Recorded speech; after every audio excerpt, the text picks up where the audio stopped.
कहा जाता है अगर सोमवार को सिर्फ एक लोटा जल और एक सच्चा मन लेकर भगवान शिव के पास जाया जाए तो वो मनोकामना जरूर पूरी करते हैं। लेकिन एक बार एक बूढ़ी औरत ने शिवजी से कुछ ऐसा मांग लिया जिसने खुद महादेव को भी भावुक कर दिया। क्या है वो उपाय और क्या हुआ उस औरत के जीवन में, जानिए इस वीडियो में। एक सच्ची और चमत्कारी कथा के साथ ये कहानी है उत्तर प्रदेश के वाराणसी से लगभग 40 किलोमीटर दूर बसे एक छोटे से गांव की। गांव का नाम था धर्मापुर, जहां मिट्टी की खुशबू में भी भक्ति घुली हुई थी, जहां हर मोड़ पर कोई न कोई मंदिर था और जहां हर सोमवार को शिव मंदिर की घंटियां सुबह से ही गूंजती थी। इसी गांव की एक गली में एक पुराना झोपड़ी जैसा घर था।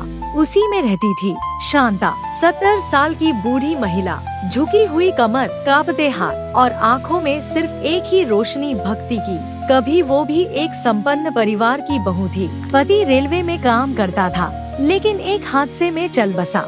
बेटा शहर गया था नौकरी की तलाश में, लेकिन फिर कभी लौटा ही नहीं। लोग कहते हैं उसने माँ को ही भूल गया, पर शांता ने कभी किसी से कुछ नहीं कहा। बस एक ही नाम उसके होठों पर हर पल रहता था, भोलेनाथ। हर सोमवार की सुबह जब गांव के लोग अभी बिस्तर में करवट बदल रहे होते, शांता नंगे पांव, हाथ में एक तांबे का लोटा, उसमें रखा गंगा जल, बेलपत्र की छोटी सी थैली और माथे पर भस्म लगाए निकल पड़ती 5 किलोमीटर दूर स्थित त्रिपुंडेश्वर महादेव मंदिर की ओर। कच्चा रास्ता, कांटे, धूल, बारिश का कीचड़, गर्मी की धूप पर शांता का संकल्प अडिग था। रास्ते में गांव के लड़के उसका मजाक उड़ाते, अरे दादी, आज भोलेनाथ से क्या मांगने जा रही हो, पेंशन या पति वापस? वो मुस्कुराती और कहती, मैं मांगने नहीं जाती, मैं तो धन्यवाद करने जाती हूँ। मंदिर पहुंचकर वो पहले सीढ़ियों को प्रणाम करती, फिर शिवलिंग पर गंगाजल अर्पित करती, धीरे धीरे जैसे बात कर रही हो शिव से। फिर 3 बेलपत्र चढ़ाती, हर पत्ते पर वो कुछ लिखती। पहले पर नमः शिवाय, दूसरे पर सभी को भोजन मिले, तीसरे पर कोई माँ अकेली न रहे। फिर घंटों बैठकर मंत्र जाप करती, त्र्यंबकम यजामहे सुगंधिं पुष्टिवर्धनम। लोग सोचते ये औरत खुद भूखी है, खुद अकेली है, फिर दूसरों के लिए क्यों प्रार्थना करती है। शांता का जवाब सीधा था, भोले को अपने लिए कुछ मांगने की आदत नहीं, मैं तो सिर्फ उस तक पहुंचने का रास्ता ढूंढ रही हूँ। हर सोमवार वो यही करती। वो किसी से न कुछ मांगती, न शिकायत करती, न खाने की परवाह, न बीमारी की चिंता, बस एक भक्ति, एक समर्पण। और वो कहते हैं ना, जहाँ सच्ची भक्ति होती है वहाँ भगवान चुप नहीं रहते। लेकिन फिर एक दिन कुछ ऐसा हुआ जिसने पूरे गांव को चौंका दिया और शांता की वर्षों की भक्ति का चमत्कार सबने अपनी आंखों से देखा। शांता का उपाय किसी ग्रंथ में लिखा नहीं था, न ही किसी पंडित ने बताया था। वो उपाय उसके जीवन के दुखों से जन्मा था। वो उपाय उसकी भक्ति का निचोड़ था। और इस उपाय में सिर्फ सामग्री नहीं, भाव था, विश्वास था और त्याग था। हर सोमवार सुबह 4 बजे उठकर वो सबसे पहले स्नान करती थी, चाहे सर्दी हो या बरसात। फिर एक तांबे के लोटे में गंगाजल भरती, जो वो हफ्ते भर पहले ही पास के शहर से लाकर रखती थी। लेकिन सिर्फ जल अर्पित करना उसका उपाय नहीं था। उसका असली उपाय छिपा था बेलपत्र में। बेलपत्र शिवजी को अत्यंत प्रिय, लेकिन शांता सिर्फ कोई भी बेलपत्र नहीं चढ़ाती थी। हर बेलपत्र को वो पहले अपने हाथों से धोती, सुखाती, फिर उस पर चंदन से कुछ लिखती। पहले बेलपत्र पर नमः शिवाय, दूसरे पर सबका भला हो, तीसरे पर माँ की गोद सूनी न रहे। उसके लिए ये सिर्फ पत्ते नहीं थे, ये उसकी प्रार्थनाएं थी, जिन्हें वो भगवान शिव तक सीधे पहुँचाना चाहती थी। फिर वो मंदिर पहुंचती, शिवलिंग पर पहले जल चढ़ाती, फिर वो 3 बेलपत्र रखती थी, बड़े ही श्रद्धा और मंत्रोच्चार के साथ। इसके बाद वो मंदिर के एक कोने में बैठ जाती और 108 बार जाप करती, त्र्यंबकम यजामहे सुगंधिं पुष्टिवर्धनम, उर्वारुकमिव बंधनान् मृत्यो मुक्षीय मामृतात्। ये महामृत्युंजय मंत्र, जिसे मृत्यु को भी मात देने वाला कहा गया है। शांता को इसकी ताकत पर अटूट विश्वास था। वो कहती थी, मुझे पता है शिव मेरी बातें सुनते हैं, शायद देर से जवाब देते हैं, लेकिन कभी खाली नहीं लौटाते। लोग सोचते थे कि शांता ये सब अपनी परेशानियों के लिए करती है, पर सच्चाई ये थी कि वो कभी अपने लिए कुछ नहीं मांगती थी। एक दिन एक महिला ने पूछ ही लिया, माई तुम तो खुद बीमार हो, कोई सहारा नहीं, फिर दूसरों के लिए क्यों दुआ करती हो? शांता मुस्कुराई और बोली, क्योंकि जिसने अपना सब कुछ खो दिया उसके पास देने के लिए सिर्फ प्रार्थना बचती है, और जब वो भी दूसरों के लिए करूं, तो शायद भोले को मुझ पर तरस आ ही जाए। शांता के इस सरल परंतु शक्तिशाली उपाय का असर धीरे धीरे फैलने लगा। लोगों ने देखा, जिनका काम वर्षों से अटका था, वो शांता से बेलपत्र लिखवाकर शिवलिंग पर चढ़ाने लगे। किसी को नौकरी मिली, किसी का मुकदमा खत्म हुआ, किसी की संतान स्वस्थ हुई। और तब लोगों को समझ में आया कि शिव को प्रसन्न करने के लिए महंगे फूल या सोना नहीं चाहिए, बस एक सच्चा मन और दूसरों की भलाई की भावना चाहिए। यह कोई तांत्रिक उपाय नहीं था, यह था भक्ति में लिपटा हुआ सेवा का संदेश। और शायद यही कारण था कि जिस दिन शांता खुद चलने की हालत में नहीं थी, उस दिन भगवान ने ही उसका द्वार खटखटाया। समय बीतता गया, शांता की उम्र बढ़ती गई, शरीर कमजोर होता गया, लेकिन भक्ति पहले से भी प्रबल होती चली गई। हर सोमवार उसकी चाल थोड़ी और धीमी होती, पर उसके कदम अब भी उसी संकल्प से चलते थे। फिर आया एक सोमवार जो किसी परीक्षा से कम नहीं था। उस सुबह तेज बारिश हो रही थी, आकाश में कड़कती बिजली, कीचड़ से भरे रास्ते, और शांता को तेज बुखार था। गांव की महिलाएं कहने लगी, दादी अब मत जाओ, देखो शरीर कांप रहा है, शिव जी तो आपके मन में है, घर से ही प्रार्थना कर लो। लेकिन शांता ने सिर पर गीला कपड़ा बांधा, लोटा और बेलपत्र की थैली उठाई और लड़खड़ाते हुए चल पड़ी मंदिर की ओर। क्योंकि वो कहती थी, मैं नहीं जाऊंगी तो भोले इंतजार करेंगे। रास्ता कठिन था, हर कदम पर उसका शरीर जवाब दे रहा था, मगर उसका मन सिर्फ एक बात कह रहा था, एक सोमवार और बस एक और सोमवार। पर मंदिर पहुंचने से ठीक पहले शांता गिर पड़ी, कपड़े की थैली से बेलपत्र उड़ गए, लोटा दूर जा गिरा और उसकी सांसें फटने लगी। उस समय वो बुदबुदा रही थी, भोले इस जन्म में तो नहीं दिखे, शायद अगले में दर्शन हो। और तभी बरसात के बीच एक सफेद वस्त्रधारी साधु उसकी ओर आया। लोगों ने कहा, उस रास्ते पर उस दिन कोई और नहीं था। वो साधु चुपचाप उसके पास बैठा, उसके माथे पर भस्म लगाई और बहुत धीमे स्वर में कहा, तू अकेली नहीं है, तेरी पुकार सुनी गई है। जब शांता ने अपनी धुंधली आँखों से उसकी ओर देखा, तो साधु की आँखों से एक तेज प्रकाश निकला और कुछ ही क्षणों में शांता बेहोश हो गई।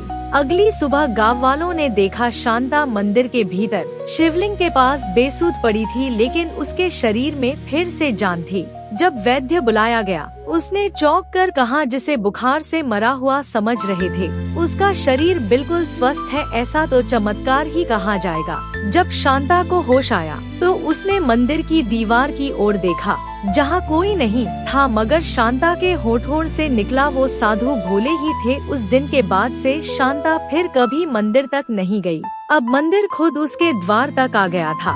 मंदिर के पुजारी ने बताया, जब हम सुबह मंदिर पहुँचे, तो शिवलिंग पर वही 3 बेलपत्र रखे हुए थे जो शांता हर सोमवार चढ़ाया करती थी, लेकिन इस बार उन पत्रों पर चंदन से लिखा नहीं था, बल्कि खुद शिवजी की तरह चमक रहा था। गांव वालों की आस्था और भक्ति का केंद्र अब सिर्फ वो मंदिर नहीं रहा, बल्कि शांता की झोपड़ी भी बन गई एक भक्ति स्थल। लोग कहते हैं, जहाँ सच्चा विश्वास होता है, वहाँ भगवान खुद चलकर आते हैं। और उस दिन भगवान ने खुद उस वृद्ध स्त्री की परीक्षा लेकर उसे अपने दर्शन दिए। शांता का शरीर नश्वर था, लेकिन उसकी भक्ति अमर हो गई। और ये चमत्कार हमें याद दिलाता है कि जब हम अपने लिए नहीं, बल्कि दूसरों की भलाई के लिए शिव से प्रार्थना करते हैं, तो शिव मौन नहीं रहते, वो प्रकट होते हैं। शांता की कहानी आपको एक कल्पना लग सकती है, लेकिन इस चमत्कार की जड़ें हजारों साल पुराने हिंदू धर्म के ग्रंथों और पुराणों में मिलती हैं। भगवान शिव, जिन्हें भोलानाथ कहा जाता है, क्योंकि वो भाव से प्रसन्न होते हैं,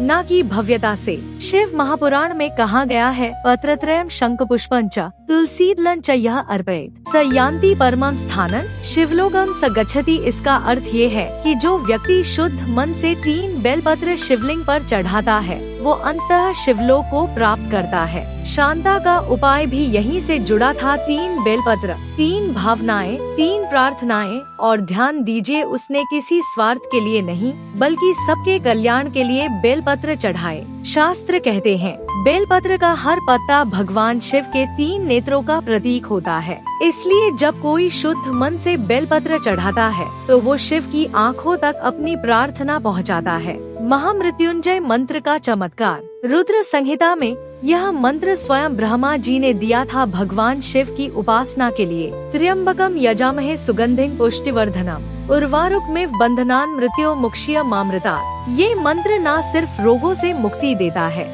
बल्कि मृत्यु जैसे संकट से भी रक्षा करता है। वैज्ञानिक दृष्टिकोण से भी इस मंत्र की ध्वनि तरंगे मानसिक शांति देती हैं, तनाव कम करती हैं और ध्यान केंद्रित करती हैं। शांता ने यही मंत्र 108 बार प्रतिदिन जाप किया और वही मंत्र एक दिन उसकी मृत्यु को भी पीछे छोड़ गया।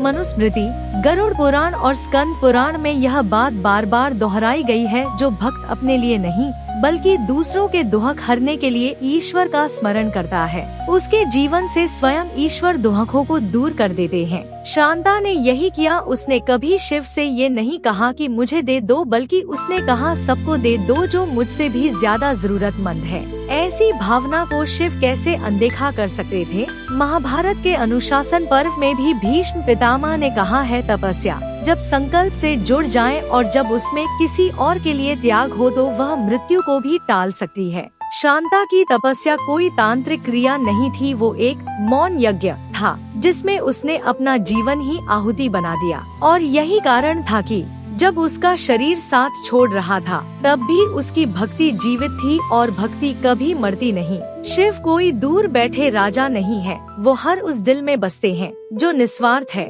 निष्कलंक है और प्रेम से भरा है। शास्त्रों में लिखे हुए मंत्र हमारे जीवन को संवार सकते हैं अगर उन्हें सिर्फ दोहराया ना जाए बल्कि समझकर अपनाया जाए। शांता ने समझा और तभी उसे वो मिला जिसे आज भी हम चमत्कार कहते हैं। अब प्रश्न उठता है, क्या शांता जैसा चमत्कार आज भी हो सकता है? क्या भगवान शिव आज भी इतने ही सरलता से प्रसन्न होते हैं? उत्तर है हाँ। अगर आपकी भक्ति में भावना है तो शिव कभी दूर नहीं रहते। अब हम आपके साथ साझा कर रहे हैं वो सटीक और सरल शिव उपाय जो हर भक्त कर सकता है। न किसी बड़े खर्च की जरूरत, न किसी विशेष अनुष्ठान की, सिर्फ सच्चे मन की जरूरत है जैसा शांता का था। ब्रह्म मुहूर्त को ईश्वर से संवाद का सर्वोत्तम समय माना गया है। इस समय की गई साधना पूरे दिन के कर्मों पर सकारात्मक प्रभाव डालती है। इस समय उठकर मौन होकर कुछ क्षण आंख बंद करके भगवान शिव का ध्यान करें। नमः शिवाय।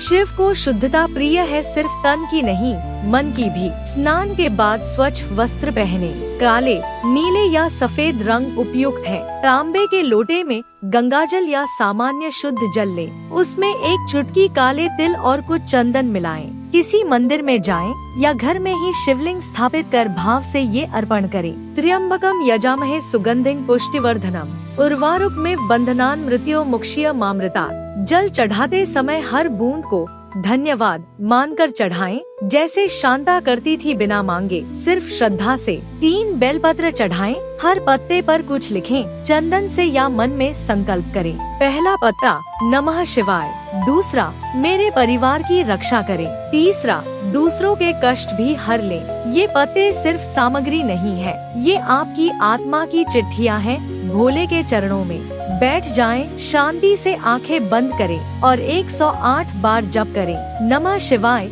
या त्र्यंबकम यजामहे। बिना किसी जल्दबाजी के हर मंत्र से एक ऊर्जा उठती है, उसे अपने भीतर उतरने दें। यदि संभव हो तो हर सोमवार 1 घंटे का मौन व्रत रखें। शब्दों से नहीं भावों से संवाद करें शिव से। शास्त्रों में कहा गया है अन्नदान महादान। शांता ने भी यही किया, भले खुद भूखी रही लेकिन एक रोटी मंदिर के बाहर रख जाती थी। आप भी हर सोमवार कम से कम एक व्यक्ति को भोजन या जल अर्पण करें, वो भी शिव सेवा का रूप है। यदि घर में शिवलिंग नहीं है तो कोई बात नहीं, एक तस्वीर, एक मन का भाव, एक दीपक और थोड़ा जल, बस इतना ही काफी है। शिव को प्रसन्न करना कठिन नहीं है, परंतु सच्चे मन से भक्ति करना कठिन है। आपको महंगे फूल, स्वर्ण कलश या महापंडित बनने की आवश्यकता नहीं, जरूरत है एक शांत हृदय, शुद्ध संकल्प और सेवा की भावना। शांता ने भी यही किया था और भोलेनाथ को चलकर आना पड़ा। अब आपकी बारी है। आगामी सोमवार को आप भी इस उपाय को अपनाइए और देखिए आपकी आत्मा, भाग्य और जीवन में कैसे परिवर्तन आता है। शिव आप पर कृपा करें। हर हर महादेव। तो आपने सुनी एक वृद्ध महिला शांता की वो कथा जिसने भगवान शिव से कुछ नहीं मांगा लेकिन सब कुछ पा लिया। सोचिए, अगर हम भी अपने जीवन के संकटों के बीच शिव को धन्यवाद कह सके तो क्या वो हमें अकेला छोड़ देंगे। शांता के पास ना धन था, ना बेटा, ना बहू, ना कोई घर में दीप जलाने वाला, लेकिन उसके पास था विश्वास, संकल्प और सेवा का भाव। जब वो चल नहीं पा रही थी तब शिव खुद उसके द्वार आए। जब उसकी सांसें थम रही थी तब शिव ने उसे पुनः जीवन दिया। उसने किसी तामझाम से पूजा नहीं की, उसने सिर्फ श्रद्धा से पूजा की। बेलपत्र, जल और मंत्र, इन 3 चीजों ने उसे भोले का वो वरदान दिलाया जिसे पाने के लिए राजा महाराजा भी तरसते हैं। आज हम सबके जीवन में कोई ना कोई संकट है, किसी को आर्थिक परेशानी, किसी को पारिवारिक कष्ट, किसी को मानसिक अशांति। पर क्या हमने कभी सिर्फ दूसरों के लिए प्रार्थना की है? क्या हमने कभी बेलपत्र पर किसी और की भलाई के शब्द लिखे हैं? अगर नहीं तो आइए इस सोमवार से शिव के भक्त देने की भावना से जुड़े, ना कि सिर्फ लेने की।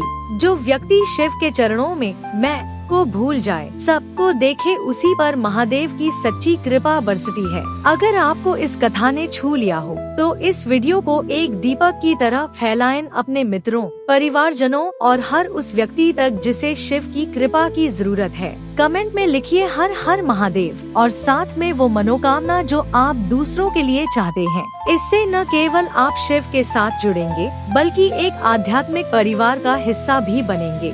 वीडियो को लाइक करना ना भूलें, चैनल को सब्सक्राइब करें और हर सोमवार मिलने वाले हमारे शिव विशेष वीडियो को देखने के लिए बेल आइकन जरूर दबाएं। अगले सोमवार हम लेकर आएंगे एक ऐसी सच्ची कथा जहां एक बच्चा शिव जी से अपने मर चुके पिता को वापस मांगता है। क्या शिव ने उसकी पुकार सुनी? देखना ना भूलें अगले सोमवार सुबह 7 बजे। शिव सिर्फ उनके साथ नहीं होते जो रोज पूजा करते हैं, वो उनके साथ होते हैं जो सच्चे दिल से किसी और के लिए पूजा करते हैं। शिव आपका कल्याण करें, आपके घर में शांति, संतान में संस्कार और जीवन में समाधान दे। हर हर महादेव। जय शिव शंकर।